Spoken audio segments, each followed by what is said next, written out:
Welcome to the Enfield Senior Living Show produced by the Commission on Aging. Today we're going to be talking about Meals on Wheels.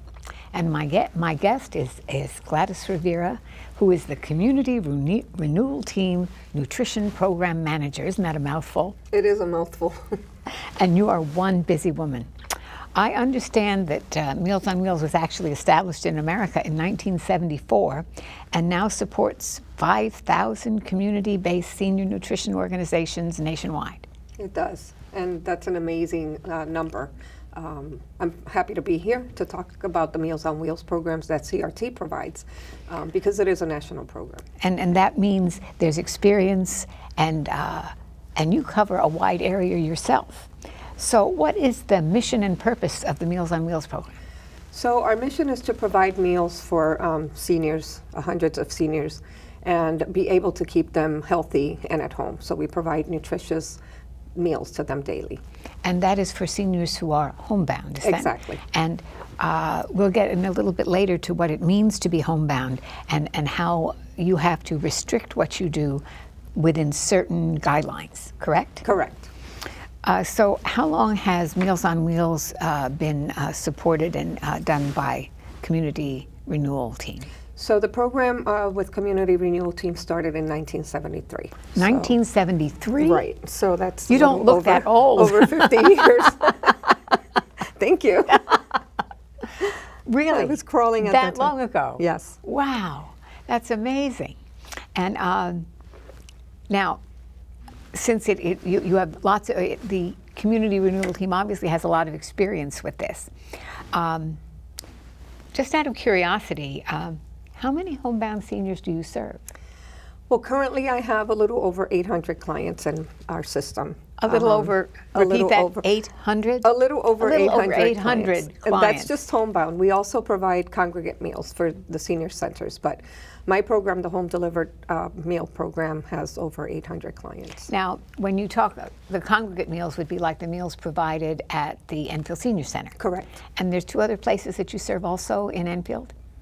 I believe there are two other, which I don't know the names of. Two others, and the idea is to serve people who are homebound and need these meals. And we have a map that shows just how big an area you cover. When they get it on the screen, I'm going to ask you to talk about, well, how big it is and how you possibly serve an area that big. It really surprises me that a small group out in Hartford, look at that. Now, tell me, explain to the audience how far you go. Oh, well, we provide meals for Greater Hartford area, covering Enfield, of course, and the mid-state area. So we have a fleet of 21 trucks in our homebound fleet, and then we have volunteer sites who help deliver meals. Like Enfield has the Enfield Senior Center. We deliver our meals to the Enfield Senior Center, and then we have a fleet of volunteers there that deliver them. And we'll be talking about that later, and how important the volunteers are. But when you consider the huge area you cover, that's almost, you take a line down the middle of the state, you're covering it. Exactly. 21 trucks. Exactly. And I've been there and I've seen your kitchens and how busy everyone is, but that is a big responsibility. And so many people depend on you. Now, many seniors, when you say you're going to do Meals on Wheels, many seniors have special needs. My mother was diabetic. My dad was allergic to this and that. I mean, how on earth with 800 people do you fix meals for everybody? So we have an in-house dietitian who creates the meals based on the dietary restrictions of the state. And right online you see the menu. Right. So she creates the meals based on the dietary restrictions also of some of our clients. We provide meals for clients that are also have ethnic needs. So we provide kosher menu and a Hispanic menu also. Really? Yes. So kosher, Hispanic, and diabetic. Diabetic, and we also take into consideration any allergens that they might have if they're allergic to beef, pork, seafood, any allergies that they have, we also take that into consideration. And your kitchens are also set up to handle that sort of thing. They are. So we have a state-of-the-art kitchen, and our kitchen staff is amazing in putting all that together. it just amazes me when I looked at all those menus and everything from chicken cacciatore to I don't know what. I mean, I looked at it and I thought, how do you, keeping track of all of that? So you have a nutritionist right on staff.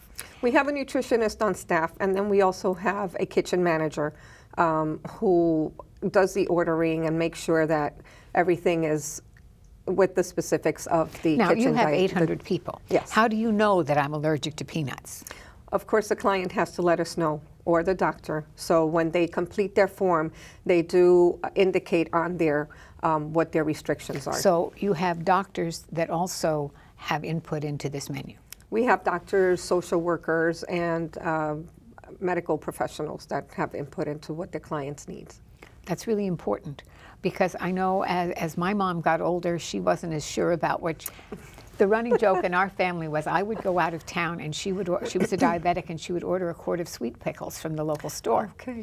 And I finally called him one day and I said, look, make it a pint, not a quart, and I'll ignore the fact that you're bringing contraband food to my mother. Well, the clients also call us on a daily basis. So even they do? Yes, if they have their menu, something on their menu that doesn't agree with them, and they feel that it's something that they cannot have, we will make that note into their records, and the kitchen staff will make sure that they do an alternate for that. That's amazing. Mm-hmm. So a meal is delivered to me. I find out that I have a negative reaction to it from one extreme to the Right. other. One never knows. Who do I call? You? You call me. You call must me. have flat ears, Gladys. Yes, Everybody my has to phone- call you. Yes, my phone is constantly ringing. But that's our goal. We need to make sure that our clients are taken care of and their needs are considered, and we take good care of them. Well, let's just sort of walk through this. I'm calling you today because I'm at home and I'm a diabetic and I love the chocolate cupcakes, but I have a hunch I shouldn't eat them. And actually, I did eat them.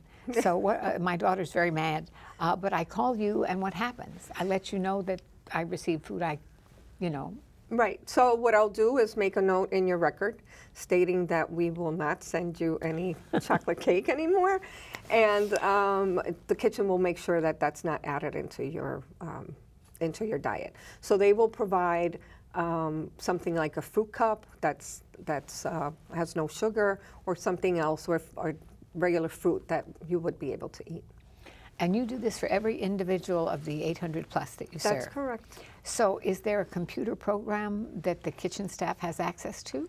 Yes. Well, we share, we are currently using a program and now switching over to a new system, but we all have access to it. So the kitchen, our transportation manager, and myself, we all have access to this program where we're able to make the changes, send it out to the kitchen, and they provide the meals based on that. And as I said, I was lucky enough to see your CRT kitchens. I think if I noticed anything about the CRT kitchens and the people I met, everyone was just like you. Yeah. They were so welcoming, so glad to tell me what they were doing. One really, really tall guy said, he said, you'd have trouble working in this part of the kitchen, and I would, because everything would have come up to there. But everything was sparkling clean, and they were getting the meals ready to go. Now, they do hot and cold meals? They do hot and cold meals. So we serve them a hot pack, and then we also put together what we call a cold pack. And if they only have the hot meal, they will still get the cold pack, which includes bread, a fruit, and juice and milk. And then if they want the cold pack, which would be their dinner, they would also include additional bread and meats so that they can make a sandwich for dinner. And I think that somewhere we have a picture of someone working in your kitchen. Yes. How do you find the people to work in your kitchens? Oh, they're amazing. They're great to work with, and they've been there. A lot of the staff there has been there for over 25 years. So Wow. you know that if they're there, it's because they have the passion for it. Well, it is as I said, what I noticed is not only were they all working together, the meals were prepared exactly alike. Everything looked so, if you'll forgive me, pretty. As they, it looked very Yes. nice. And your trucks have a hot area and a cold area. Right. I got to meet the guy that drives the food to the Enfield Senior Center. That's for congregate meals, and also for the home delivered. the home delivery system. Right. And nice people, very dedicated. And your trucks are very unusual, and I assume they were designed specifically. They're designed to provide meals, and we do is we print labels, and the labels are the ones that have the dietary restrictions for each client. So the kitchen staff, when they get the labels, we have to mark them if they have any dietary restrictions. And here's a picture of some of the, it's a narrow picture, I know, but you can see how big the kitchen is. Right. And what is this gentleman doing? So she's actually placing, it looks like the cold packs together. So they have, like I said, labels that explain what the dietary restrictions are for each client. And based on that is what that they load these packs up, and then they wrap them in cellophane. And that's how they go out. They actually pack the meals on the individual trays for the runs for each route. And that's how then the drivers come in and they pick up their meals. Yes, and everyone knows, in a way, what they're supposed to have. Exactly.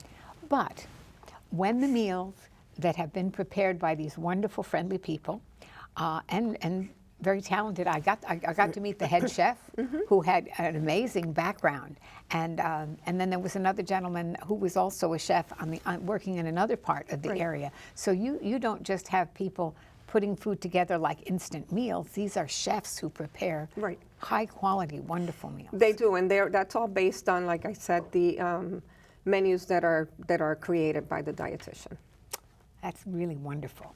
But now you've got these meals that are designed, and they get to the senior center, and then they have to get out to all of these people. I don't remember how many people we're serving in Enfield from the senior center. We're serving a little over 60 people in Enfield. So 60 people connected with the senior center by the volunteers. 60 people get meals every day? Correct. Every day? Correct. Well, we have people that either, it fluctuates, either Monday through Friday or Monday through Sunday. We also have a meal plan that provides meals for the weekends, and those meals are delivered on Thursdays for Saturday and Friday for Sunday. Wow. So there are people, depending on if they have a doctor's appointment or they're going through dialysis, they would only get meals Monday, Wednesday, Fridays. So we take that into consideration also. So those meals are all delivered, and that's all stated on a route sheet that's sent to the site along with the meals. And then our site coordinator in Enfield makes sure that he sorts the meals according to the drivers that he has. Wow. So it's Now, a process. he gets them there, and then comes the volunteers. Right. And I was talking to our team, and on the Commission for Aging we have a guy named Dave who for 6 years delivered meals for Meals on Wheels. Now, I think they are a key part of this process because they don't just dump food on the doorstep.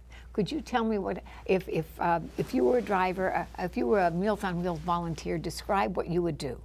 So our volunteers, the same as our paid drivers, are all have the same responsibility. And the volunteers do get gas money? They do. They are paid a stipend for their mileage. Yes. The drivers are required to, of course, deliver the meals to the home, but it's not just delivering the meals. They also are required to do a health check.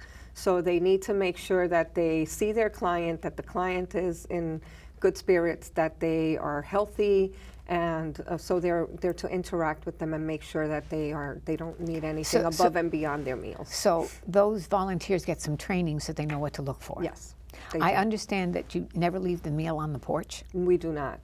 We do not. It's, first of all, against health regulations to leave meals because anything could happen to those meals and the client could get sick, and then that's, of course, a health impairment from our part. So the drivers are required to hand the meal to either the client or a family member that's with them or a home health care provider that's there with the client. Now, they don't just drop the food and run. Right. They save lives. You were telling me about a life-saving incident recently. I think you should tell the audience about that. We do. We've had a lot of incidents where our clients have been, we've interfered, we've intervened, and made sure that the client has their needs taken care of above and beyond just delivering the meals. So last week we had one of our regular drivers come in and let us know that they found one of the clients had passed out. So they called 911. They call me, stay on the phone with me until emergency help gets there and the client is taken care of. We also had an incident actually in Enfield not too long ago where we were concerned about the health of the client and the home situation that she was in. We were able to work with social services to get her placed into a healthcare program where she's well taken care of and is out of risk. And that is so important because they become involved with the client. They notice when something is wrong. Right. It isn't just lying on the floor. Let's say they became confused or they weren't acting in a normal way. Right. They would also call you at a time They like would that. know that, yes, they would, yeah. So one of the great things is that most of the volunteers are also from the town, so they know a lot of the people that they're catering to and they're serving the meals to. So that makes it a lot better because they already know the person, they know what their habits are. And it's a win-win situation for everybody. And it is a life-saving, on occasion, life-saving. Well, just bringing food is life-saving. Right. But being able to step in and make a difference. And we know that Meals on Wheels always needs volunteers. Right. And if you want to be a Meals on Wheels volunteer in Enfield, you could call, and I think we have a thing on this right now, you could call the delivery coordinator to volunteers who is right at the Enfield Senior Center. Correct. You could call him at 860-763-0400. Correct. And you could meet with him to see if you would qualify to be a volunteer. Right. You know my next Right. question. How do I qualify to be a volunteer? Well, they have to complete an application, and then we also do background checks. So HR, we treat them like any other employee of CRT. There's an application process, there's a background check, and we need to make sure that they're capable of doing the job. Excellent. But I really want the audience to think about this. You can save lives. You can make a difference for people. Right. Think about your grandmother, your mom, an aunt that you adore who is in her 90s and now needs those Meals on Wheels. Right. She can be referred, and she has to make the phone call, but the aunt could call Gladys. Right. That's correct. The client could call me. What we do is I ask them a series of questions. Do they meet the age requirement? Are they homebound? Yeah, pretend I'm one of them. So, are you 60 or over? Yes. Are you homebound? Could you get to a senior center? If you had transportation, what are your illnesses? So I do kind of an assessment to see what your needs would be. There are times that if I feel that it's an emergency and this person really, really needs the meals and does not have the capability of having a doctor or social worker immediately available, I would make an appointment, go out to visit them and do an in-home assessment, complete the form for them and get them started. You need roller skates, guys. Yeah. And then, we have Laurie, who's our dietitian, who would also, once they start the meal process, she would call them to do nutrition education. Now, is there a form that you fill out to get Meals on Wheels? Yes, I would complete the form, But either myself or a doctor or a social worker. That's something that you were telling me about before. You don't put up a form that everybody can mail in. No, if we did that, anybody and everybody would be applying for Meals on Wheels, and we would not be able to streamline the process. So, once more, I would call you.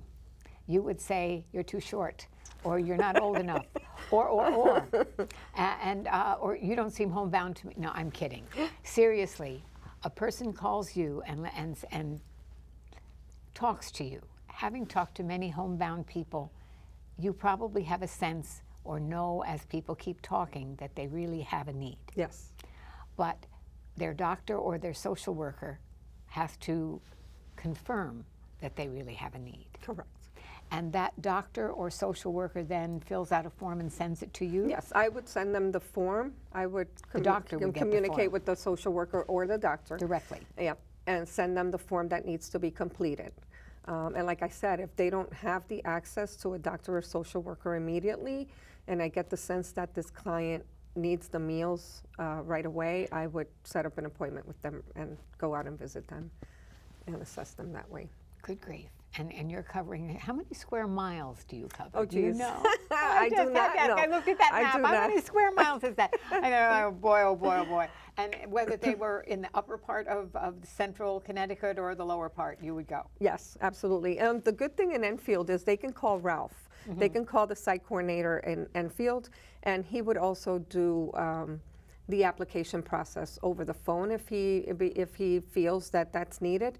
And then once he sends me the application, we would set up an appointment to go out and do an assessment and the nutrition education. Well, you see, I put your phone number up because you are the doorway to Meals on, and you really are. It's not like you're just sitting on top of a pyramid with 18 secretaries who are not necessarily answering the phone at the same time, et cetera, Right. but you're not.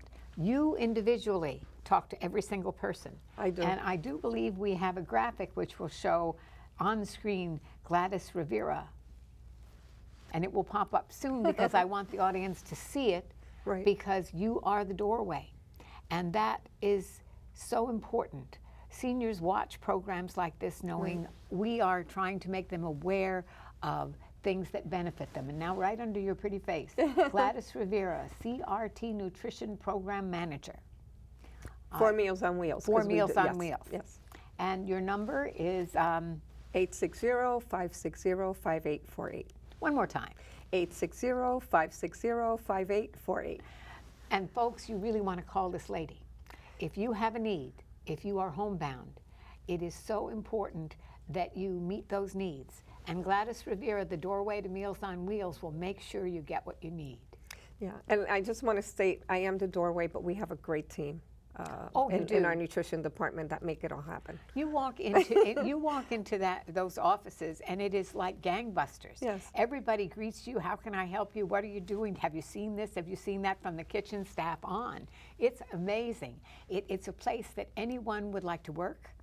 And I know, having met Ralph and knowing how the senior center is so important in Enfield, the meals that are served there are wonderful. Yes, I've eaten some of them. Good. And the cupcakes are good too. I really like the cupcakes. Knowing those really important, I think there's 18 volunteers, and we would like those people to call, other people to call in, because you always need more volunteers. You never know when someday you couldn't drive, or one year we got so much snow nobody could drive. Right, You know, right. there's 100 reasons why volunteers make a difference. I think America is one of the few countries that honors their volunteers and said, boy, we can't do without you. Right, that's correct. But you are also part of the community renewal team. Right. And I know they do lots of other things. And I met your friend Jason Black, who said, there's lots of other things that we do. A lot. Throw out some, because we have a couple of minutes left. Tell me some of the other things you Well, do. CRT is an amazing place to work at, and we provide early childhood education. We have a women's empowerment program that recently started. We have 2 shelters. We help homeless What kind of people. shelters? Homeless shelters for men and women, and we have a men's shelter also. So energy assistance. So our goal is to give people the tools to be able to survive in today's economy. I like that. One more time, to give people the tools to survive in today's economy, especially if you are a senior. Especially if you are a senior. Especially if you are a senior. Senior, youth, and women empowerment is basically our... I mean, it is, you don't realize how difficult it is until the car doesn't run. Right. Or there's 2 feet of snow. Or I have burned things in my microwave. Yes, I have. If you don't leave the right thing on the popcorn bag, it goes. Right. So, what would you like to say about the community renewal team and Meals on Wheels? I'd like everybody to know that we are funded by state and federal money. We also are required to do some fundraising activities to be able to provide additional meals. So if you want to donate, please give us a call also. If you want to volunteer, we're always looking for volunteers and need as much help as possible. please give us a call. If you're in need or know someone that is in need of food, we have people that look out for their neighbors, and that's very important. The buddy system. The buddy system. The buddy That's system. very important. And of course, making sure that your seniors are taken care of. We have a lot of seniors that do not have family members. To me, that's Isolated seniors. That's isolated seniors The Commission and with on no Aging families. the Commission on Aging is talking about doing a special program for isolated Right, seniors right. because they don't even know their next door neighbors. Right. Or That's considering correct. this is Connecticut, there are no close by next door neighbors, you know? Yeah. So important. That is very important. So reach out and keep an eye out on your seniors because it's very important. So we have had the joy today of meeting Gladys Rivera. This woman has more energy than anyone I have ever met. She has talked to at least 800 people about what they need in Right. Meals on Wheels. She is responsible for making sure that the food gets from where it is prepared to who truly needs it. You have a wonderful job, and we are so glad you're there. I am. I do have a wonderful job, and I'm glad I'm there also. Oh, Thank you. it is just one of those things. You meet people who are in the right place at the right time. And so, doorway to Meals on Wheels that you are, people should look forward to calling you knowing that you're always there, ready to listen, and looking forward to helping them get the food that they need. Yes. This has been Senior Living. It has been a real joy to have Gladys Rivera on our show. There are so many things that that we can learn from the community renewal team also. Right. And I will probably find another aspect of that team to bring on the show. But it has been a joy having you, and I'm so glad that you are there for the seniors who need you. Well, thank you for inviting me, and it has been a pleasure being here also. Thank you. Take care.